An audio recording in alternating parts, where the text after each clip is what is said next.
Assalamualaikum warahmatullahi wabarakatuh. Perkenalkan, nama saya Elsa Luciana Simbolon, NPM 5021051, dengan mata kuliah telaah kurikulum dengan dosen pengampu Bapak Tio Gusti Satria, Magister Pendidikan.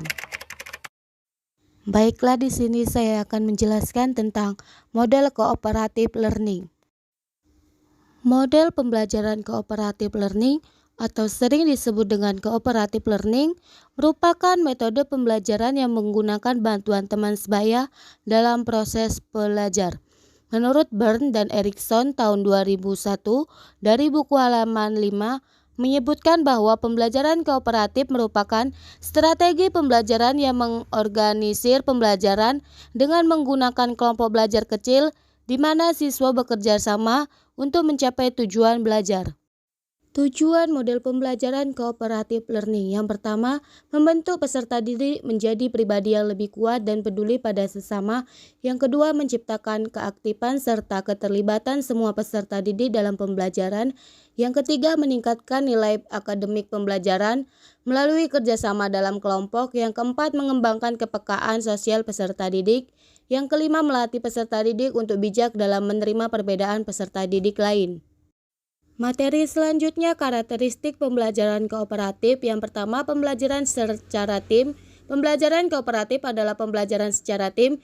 Tim merupakan tempat untuk mencapai tujuan. Oleh karena itu, tim harus mampu membuat setiap siswa belajar. Semua anggota tim harus saling membantu untuk mencapai tujuan pembelajaran.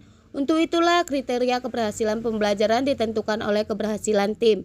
Yang kedua, didasarkan pada manajemen kooperatif. Pembelajaran kooperatif memerlukan perencanaan yang matang agar proses pembelajaran berjalan secara efektif. Misalnya, tujuan apa yang akan dicapai, bagaimana cara mencapainya, apa yang harus digunakan untuk mencapai tujuan itu, dan lain-lain. 3. Kemauan untuk bekerja sama. Dalam pembelajaran kooperatif, setiap anggota kelompok bukan saja harus diatur tugas dan tanggung jawab masing-masing, akan tetapi juga ditanamkan perlunya saling membantu, misalnya yang pandai membantu yang kurang pandai. Yang keempat, keterampilan bekerja sama. Kemauan untuk bekerja sama itu kemudian dipraktikkan melalui aktivitas dan kegiatan yang tergambarkan dalam keterampilan bekerja sama. Siswa perlu didorong untuk mau dan sanggup berinteraksi dan berkomunikasi dengan anggota lain. Materi selanjutnya tentang unsur-unsur pembelajaran cooperative learning. A. Saling ketergantungan positif. B. Tanggung jawab perseorangan. C. Interaksi tatap muka. D. Partisipasi dan komunikasi. E. Pemrosesan kelompok. Materi yang selanjutnya tentang jenis-jenis pembelajaran cooperative learning.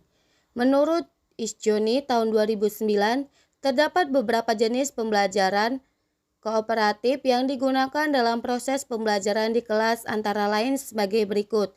A. Mencari pasangan. Salah satu keunggulan make a match adalah siswa mencari pasangan sambil belajar mengenai suatu konsep atau topik dalam suasana yang menyenangkan. Make a match dapat digunakan dalam semua mata pelajaran dan untuk semua tingkat usia. B. Bertukar pasangan. Prosedur teknik bertukar pasangan diawali dengan siswa mendapat satu pasangan yang ditunjuk guru. Guru memberikan tugas dan mengerjakannya dengan pasangannya. Setelah selesai, setiap pasangan bergabung dengan satu pasangan yang lain. Kedua pasangan tersebut saling bertukar pasangan. Siswa diberi kesempatan untuk bekerja sama dengan orang lain. Pasangan bisa ditunjukkan oleh guru atau berdasarkan teknik mencari pasangan. Berpikir berpasangan berempat. Think pair share, seperti namanya thinking, diawali dengan guru mengajukan pertanyaan atau isu terkait dengan pelajaran. Selanjutnya, pairing, yaitu guru harus memberi kesempatan siswa untuk bekerja berpasangan. Hasil diskusi berpasangan dibicarakan dengan pasangan lain. Tahap ini selanjutnya sharing, memberi kesempatan pada siswa untuk bekerja sendiri dan bekerja sama dengan orang lain. Keunggulan model ini adalah memberi partisipasi siswa secara optimal.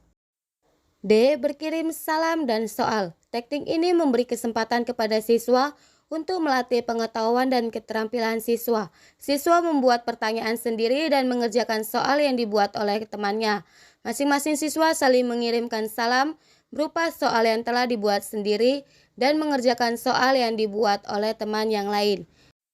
E. Kepala bernomor, F. Kepala bernomor tekstur, G. 2 tinggal 2 tamu, H. Keliling kelompok, I. Kancing gemercing, J. Keliling kelas, K. Lingkaran kecil, lingkaran besar, L. Tari bambu, M. Jingsuau, N. Bercerita berpasangan. Materi selanjutnya tentang kelebihan dan kekurangan pembelajaran kooperatif. Kelebihannya yang pertama, melalui pembelajaran kooperatif, siswa tidak terlalu menggantungkan pada guru, akan tetapi dapat menambah kepercayaan kemampuan berpikir sendiri, menemukan informasi dari berbagai sumber, dan belajar dari siswa yang lain.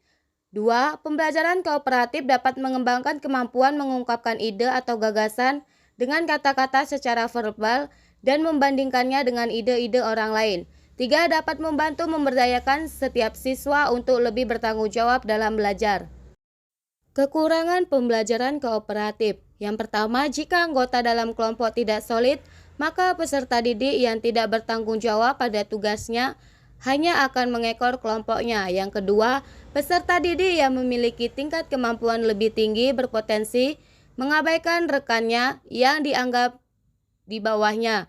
Yang ketiga, jika tidak diarahkan dengan cukup baik, peserta didik bisa mengalami kesulitan dalam memahami materi secara komprehensif.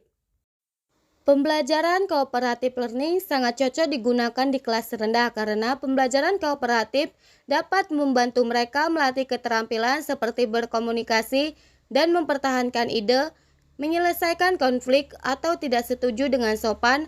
Peningkatan motivasi pembelajaran kooperatif dapat meningkatkan motivasi pada siswa, memahami peran mereka dalam kelompok, dan ketergantungan orang lain pada mereka dapat mendorong mereka untuk bekerja dengan baik. Itulah tadi penyampaian materi dari saya. Jika ada salah kata dalam penyampaian materi, saya mohon maaf. Saya akhiri. Wassalamualaikum warahmatullahi wabarakatuh.